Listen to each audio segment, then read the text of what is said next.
மாவட்டம் தாராபுரத்தில் திமுகவினர் இரு தரப்பினரிடையே பட்டாசு வெடிப்பதில் ஒருவருக்கொருவர் மோதல் ஏற்பட்டதால் பரபரப்பு ஏற்பட்டது. திருப்பூர் மாவட்டம் தாராபுரத்தில் உதயநிதி ஸ்டாலின் துணை முதலமைச்சராக பொறுப்பேற்றதை கொண்டாடுவதற்காக திமுகவினர் அண்ணா சிலை அருகே ஒன்று கூடினர். அப்போது திமுக நகர அவைத் தலைவர் கதிரவன் தலைமையில் பட்டாசு வெடித்து பொதுமக்களுக்கு இனிப்புகள் கொடுத்து ஊர்வலமாக சென்றனர். அதே நேரத்தில் முன்னாள் நகர செயலாளரும் தற்போதைய மாநில செயற்குழு உறுப்பினருமான KS தனசேகர் ஆதரவாளர்கள் பட்டாசு வெடிக்க அதே பகுதிக்கு வந்துள்ளனர்.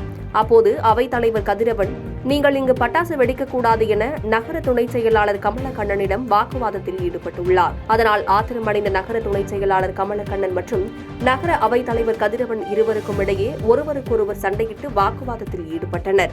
இதனால் திமுகவில் இரு பிரிவினரிடையே கடும் மோதல் ஏற்பட்டது. திமுகவின் இரு தரப்பினர் பட்டாசு வெடிக்க சண்டையிட்டுக் கொண்டது அப்பகுதியில் பரபரப்பை ஏற்படுத்தியது.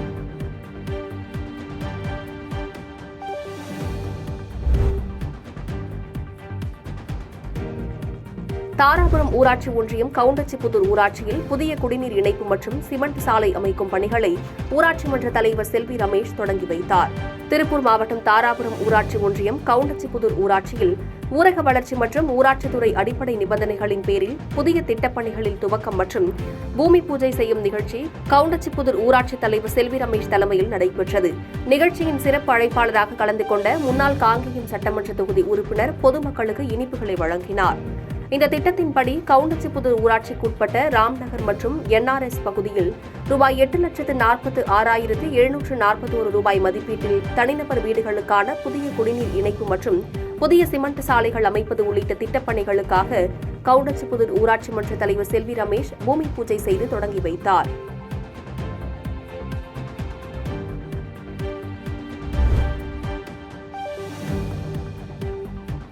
திருவனந்தபுரத்தில் நடைபெறவுள்ள நவராத்திரி விழாவில் பங்கேற்க கன்னியாகுமரி மாவட்டத்தில் சாமி சிலைகள் ஊர்வலமாக புறப்படும் நிகழ்ச்சி நடைபெற்றது. கன்னியாகுமரி மாவட்டத்தில் நவராத்திரி விழா என்பது சிறப்பாக நடைபெறக்கூடிய ஒரு திருவிழா ஆகும்.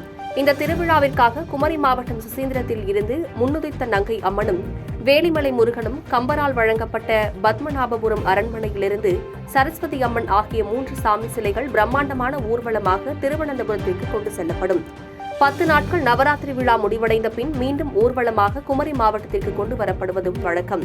அந்த வகையில் வரும் 3ஆம் தேதி நவராத்திரி விழா தொடங்க இருப்பதால் சாமி சிலைகள் புறப்படும் நிகழ்ச்சி நாளை நடைபெறவுள்ளது. அந்த நிகழ்ச்சியின் முதற்கட்டமாக இன்று சுசீந்திரத்தில் இருந்து முன்னுதித்த நங்கையம்மன் புறப்படும் நிகழ்ச்சி நடைபெற்றது. இதில் செண்டை மேளங்கள் முழங்க துப்பாக்கி ஏந்திய மரியாதையுடன் சாமி ஊர்வலமாக கோலாகலமாக புறப்பட்டது. இந்த ஊர்வலத்தில் மத்திய அமைச்சர் சுரேஷ் கோபி உட்பட ஏராளமான பக்தர்கள் பங்கேற்றனர்.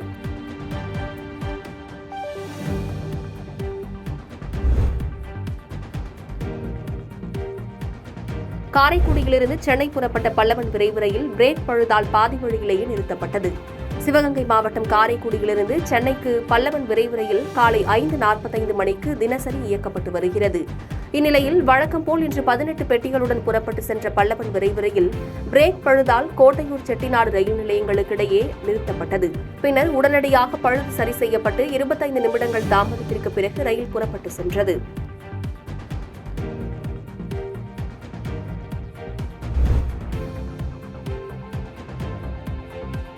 அரவக்குறிச்சி பகுதியில் 16 ஆடுகளை திருடிய கொடைக்கானல் பாஜக நிர்வாகி ரஞ்சித்குமார் உட்பட 3 நபர்கள் கைது செய்யப்பட்டனர்.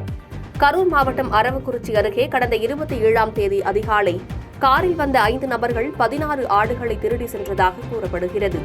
இதுகுறித்து அரவக்குறிச்சி காவல்துறையினர் வழக்கு பதிவு செய்து விசாரணை மேற்கொண்டதில் கொடைக்கானல் கீழ்மலை பாஜக நிர்வாகி ரஞ்சித்குமார் மற்றும் சதீஷ்குமார், சிவக்குமார் உட்பட 5 நபர்கள் பாஜக கட்சி கொடி கொண்ட காரில் ஆடு திருடியது தெரியவந்தது. இதனைத் தொடர்ந்து 3 நபர்களையும் போலீசார் கைது செய்து ஒரு ஆட்டுக்குட்டி மற்றும் காரை கைப்பற்றி விசாரணை மேற்கொண்டனர். பின்னர் அரவக்குறிச்சி நீதிமன்றத்தில் ஆஜர்படுத்தி சிறையில் அடைத்தனர். மேலும் 2 நபர்களை போலீசார் தேடி வருகின்றனர்.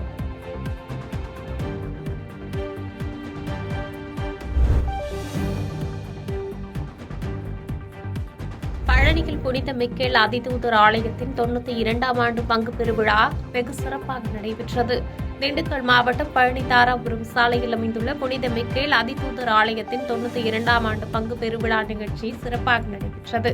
கடந்த ஞாயிற்றுக்கிழமை கொடியேற்றத்துடன் துவங்கிய பங்கு பெருவிழாவின் 8 நாட்கள் நிகழ்ச்சியில் ஆடம்பர கூட்டு திருப்பலி உள்ளிட்டவை நடைபெற்றது. இதனைத் தொடர்ந்து நேற்று இரவு நடைபெற்ற மென்தேர் பவனி நகரின் முக்கிய சாலை வழியாக வலம் வந்து களை கட்டியது.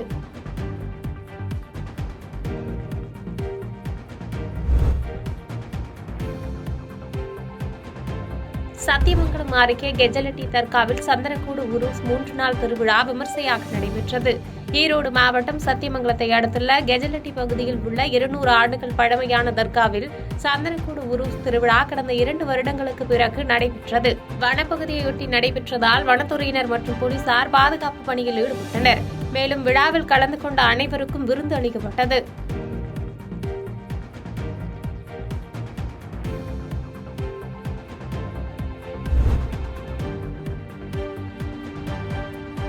பெருந்துறை அருகே தேசிய நெடுஞ்சாலையில் பேட்டரி லோடுகளை ஏற்றி வந்த லாரி மளமளவென தீப்பற்றி எரிந்து விபத்துக்குள்ளானது பரபரப்பை ஏற்படுத்தியது.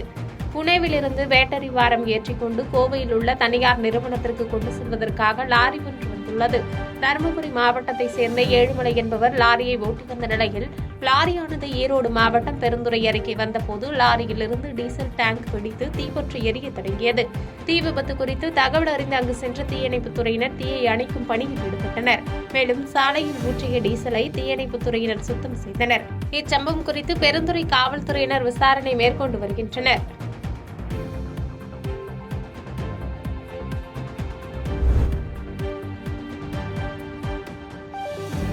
குன்னூரில் கொட்டித்தீர்த்த கனமழையால் வீட்டினுள் சேற்றுடன் கலந்த மழைநீரில் சிக்கி பெண் ஒருவர் உயிரிழந்தார். நீலகிரி மாவட்டம் குன்னூர் சுற்றுவட்டார பகுதிகளில் கனமழை பெய்தது.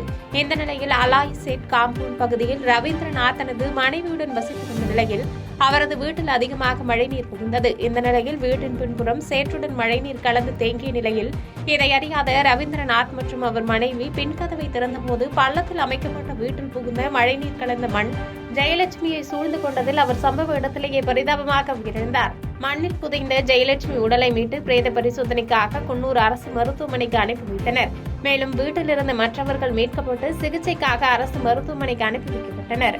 மசினகுடி பகுதியில் சாலையில் ராட்சத மலைப்பாம்பு ஊர்ந்து சென்று வீடியோ வெளியாகி வாகன ஓட்டிகளிடையே அதிர்ச்சியை ஏற்படுத்தியுள்ளது.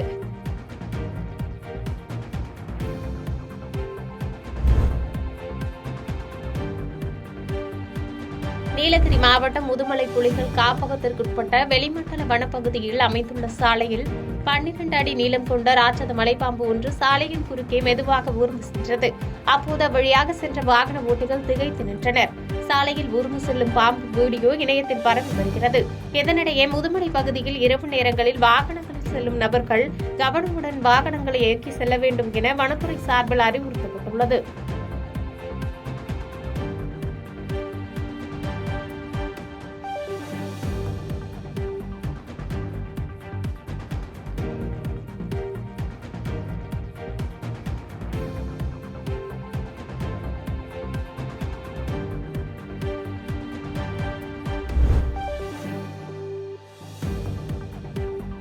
பராமரிப்பு பணிகள் காரணமாக மதுரை ராமேஸ்வரம் மற்றும் திருச்செந்தூர் சென்னை எழும்பூர் ரயில்கள் புறப்படும் நேரத்தில் மாற்றம் என மதுரை தெற்கு ரயில்வே கோட்டம் அறிவித்துள்ளது.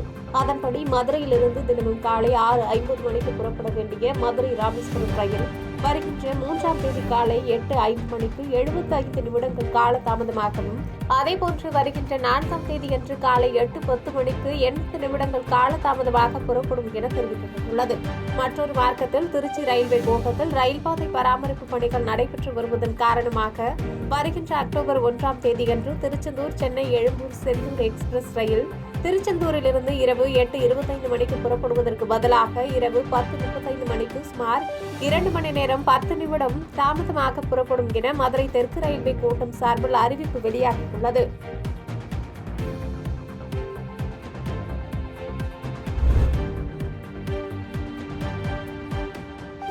நடிகர் விஜய் கட்சிக்கு பாடல் இசை அமைக்க தயாராக உள்ளதாக விஜய் ஆண்டனி விருப்பம் தெரிவித்துள்ளார். மதுரை சின்ன சொக்குளம் பகுதியில் உள்ள பிரபல தனியார் மாலில் நடிகர் விஜய் ஆண்டனி மற்றும் ஹிட்லர் படக்குழுவினர் ரசிகர்களுடன் திரைப்படத்தை கண்டு ரசித்தனர். தொடர்ந்து ரசிகர்களுடன் விஜய் ஆண்டனி மற்றும் படக்குழுவினர் புகைப்படம் எடுத்துக் கொண்டனர். பின்னர் செய்தியாளர்களை சந்தித்த நடிகர் விஜய் ஆண்டனி, ஹிட்லர் திரைப்படம் ரசிகர்கள் மத்தியில் நல்ல வரவேற்பை பெற்றுள்ளது. தொடர்ந்து நல்ல கதை, அம்சமிக்க திரைப்படங்களில் நடிக்க ஆர்வம் உள்ளது என்று தெரிவித்தார். மேலும் உதயநிதி ஸ்டாலின் துணை முதலமைச்சராக பொறுப்பேற்றதற்கு வாழ்த்து தெரிவித்தார். தொடர்ந்து செய்தியாளர்களின் கேள்விக்கு பதிலளித்த விஜய் ஆண்டனி தனக்கு அரசியலுக்கு வரும் எண்ணம் இல்லை என்று கருத்து தெரிவித்தார். சொல்லலாம் வாழ்த்துக்கள். ஆக்சுவலாக வந்து தமிழகத்தில் துணை முதல்வராக பொறுப்பேற்றிருக்கிறாரு. என்னோட வாழ்த்துக்கள். ரொம்ப ஜோவியலான பர்சன், எல்லாத்தையும் எளிமையாக பழகக்கூடிய ஒரு பர்சன் அவர்.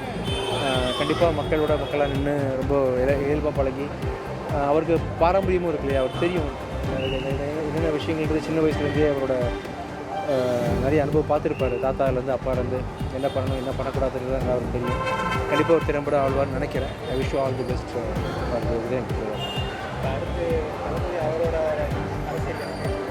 இல்லை சார், சினிமாலேருந்து தான் எல்லாருமே ஆக்சுவலாக Kalaignar sir, Jayalalithaa madam, MGR sir எல்லாருமே வந்து அங்கேருந்து தான் வந்துட்டுருக்குறாங்க.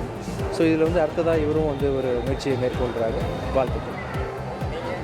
நான் இல்லைப்பா, நிறைய பேர் இருக்கீங்களே, அதான் விஜய் இருக்கிறாரு, நிறைய பேர் இன்னும் விஷால் இருக்கிறாரு. நாம் என்ன பண்ண போகிறோம் அவங்கள இல்லை. இப்போ எனக்கு ஐடியாலாம் இல்லை.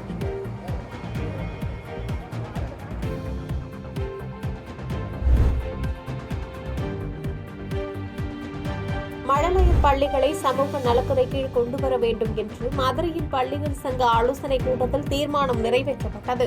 Tamil Nadu nursery, primary, matric, CBSE பள்ளிகள் சங்கம், தமிழ்நாடு இளம் மழலையர் பள்ளிகள் சங்கம், மதுரை இளம் மழலையர் பள்ளி சங்கங்கள் இணைந்து ஆலோசனை பொதுக்கூட்டம் மதுரை மீனாட்சி பஜார் அருகே உள்ள லேபர் பள்ளியில் நடைபெற்றது. மாநில பொதுச் செயலாளர் நந்தகுமார் தலைமையில் நடைபெற்ற இந்த ஆலோசனைக் கூட்டத்தில் மழலையர் பள்ளிகளை சமூக நலத்துறையின் கீழ் கொண்டு வர வேண்டும், அங்கீகாரம் இல்லாத பள்ளிகளுக்கு அங்கீகாரம் வழங்க வேண்டும், தமிழ்நாடு முழுவதும் உள்ள பள்ளிகளுக்கு கட்டிட அனுமதிகளை வாங்குவதில் பிரச்சினைகளை சரி செய்ய வேண்டும் உள்ளிட்ட தீர்மானங்கள் நிறைவேற்றப்பட்டது.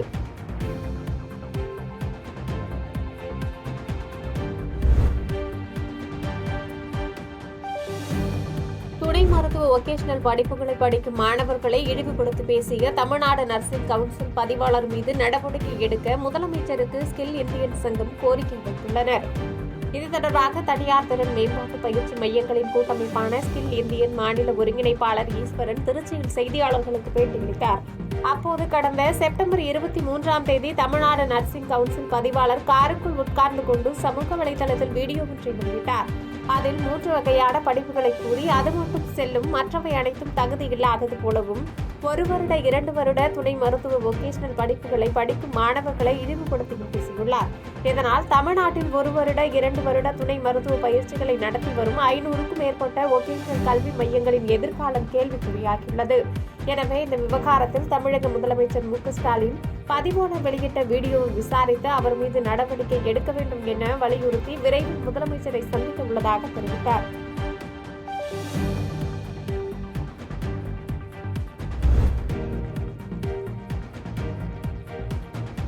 இந்திய யூனியன் முஸ்லீம் லீக் கட்சியின் சமூக நல்லிணக்க விழா ஈரோடு ஹாஜி மிரா அரங்கத்தில் வெகு சிறப்பாக நடைபெற்றது. இதில் கலந்து கொண்டு சிறப்பித்த இந்திய யூனியன் முஸ்லீம் லீக் கட்சியின் தேசிய தலைவர் காதர் மொய்தீன் செய்தியாளர்களுக்கு பேட்டி அளித்தார். அப்போது பேசிய அவர், திராவிட மாடல் ஆட்சி தமிழகம் மட்டுமின்றி இந்திய மாநிலங்கள் அனைத்திற்கும் எடுத்துக்காட்டு ஆட்சியாக விளங்கி வருகிறது என்றும், ஒரே நாடு ஒரே தேர்தல் கொள்கை இந்திய நாட்டிற்கு பொருந்தாது என்றும் கருத்து தெரிவித்தார். மத்தியிலே ஆளக்கூடிய பாரதிய ஜனதா கட்சியினர் எடுத்து வைக்கக்கூடிய நிலைமை என்ன என்று சொன்னா, ஒரே நாடு ஒரே தேர்தல் என்கிற இந்த நாடு முழுவதும் பரப்பிக் கொண்டிருக்கிற இந்த கருத்துக்கு இந்திய கூட்டணி மிகச் சிறந்த எதிர்ப்பை, ஆவேசமான எதிர்ப்பை தெரிவித்துக் கொண்டிருக்கிறது. உற்சாகமூட்டக்கூடிய வகையில் தமிழ்நாட்டில் இந்த 5வது முறையாக அமைச்சரவை மாற்றி அமைக்கப்பட்டிருக்கிறது. 5ஆம் முறை அமைக்கப்பட்டிருக்கிற இந்த மாற்றத்தில் இதுவரை இல்லாத தமிழகத்திலே கலைஞர் ஆட்சியில் துணை முதல்வர் என்ற ஒரு பொறுப்பு தளபதி அவர்களுக்கு தரப்பட்டிருந்தது. அதற்கு பிறகு துணை முதல்வர் பொறுப்பு தமிழகத்திலே இருக்கவில்லை. இப்பொழுது 3வது ஆண்டு காலத்திலே தமிழகத்துக்கு துணை முதல்வராக பாதகம் செய்பவரை கண்டால் நாம் பயங்கொள்ளலாகாது பாப்பா, மோதி மிதித்து விடு பாப்பா, அவர் முகத்தில் உமிழ்ந்து விடு பாப்பா. அண்மை செய்திகளை உடனுக்குடன் தெரிந்து கொள்ள இணைந்திருங்கள் இயம்நாடு தொலைக்காட்சியுடன்.